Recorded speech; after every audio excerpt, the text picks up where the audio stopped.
Saya percaya bahwa pola pikir itu sebagian besar dibentuk dari apa yang didapatkan dalam keluarga gitu ya Pak ya.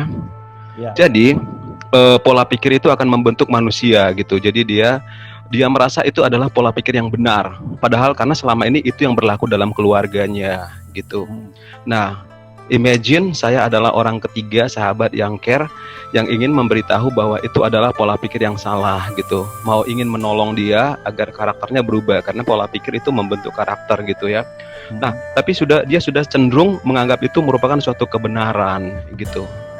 Bagaimana? Apa yang harusnya saya perbuat gitu agar dia bisa tahu, sadar bahwa itu sebenarnya pola pikir yang salah, nanti akan membentuk karakter yang salah juga di masa depannya. Oke, terima kasih Pak Daniel. Kalau dalam materi kita kemarin, sebenarnya Stephen R. Covey itu ada, cuman nggak sempat saya sampaikan. Kita ini sebenarnya dipengaruhi oleh lingkungan. Satu, kita ini sebenarnya dipengaruhi oleh keluarga. Kenapa? Karena kita besar di sana. Jadi lingkungan itulah yang mempengaruhi kita.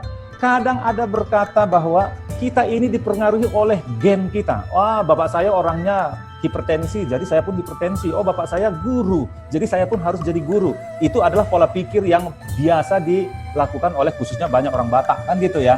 Nah, kita dipengaruhi oleh apa? Pendidikan. Itu hanya dipengaruhi, bukan ditentukan. Ya toh? Beda dipengaruhi sama mengambil keputusan. Tapi keputusan dari pengaruh itu semua adalah pikiran saya.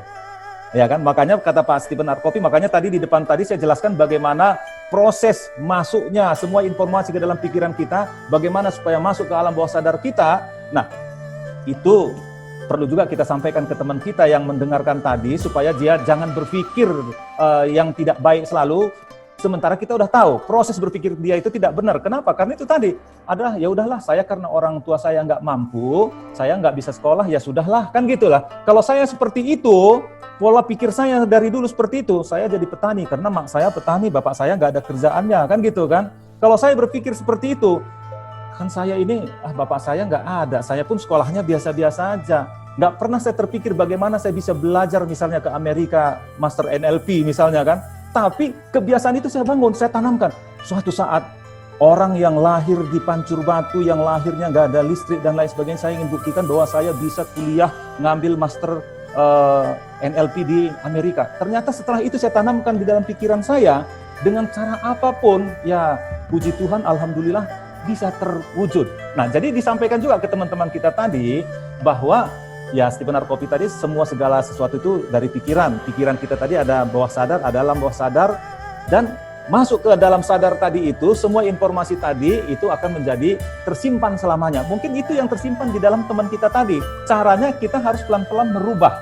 Merubahnya bagaimana? Dengan memberikan contoh atau ya ngikutin training-training seperti ini sehingga mindset mereka terbuka, pola pikir mereka terbuka sehingga mereka merasakan bahwa ya hidup ini sebenarnya ditentukan oleh pikiran saya, nasib saya di bawah itu ditentukan oleh pikiran saya. Ketika mereka mengerti itu, saya yakin paradigma, ini kan paradigma mereka selama ini memandang bahwa mereka itu memang terpengaruh sama lingkungan, sama keluarga, sama orang tua, sama segala macamnya. Tapi itu hanya mempengaruhi, tapi yang memutuskan adalah diri saya.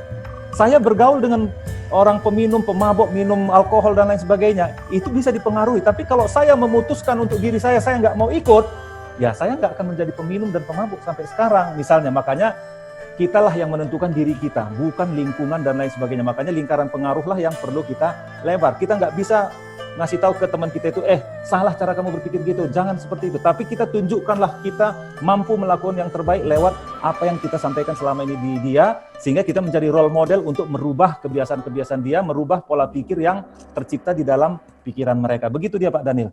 Siap. Terima kasih Pak. Puas sekali saya mendengar jawaban Bapak, Pak. Terima kasih Pak Daniel. Baik.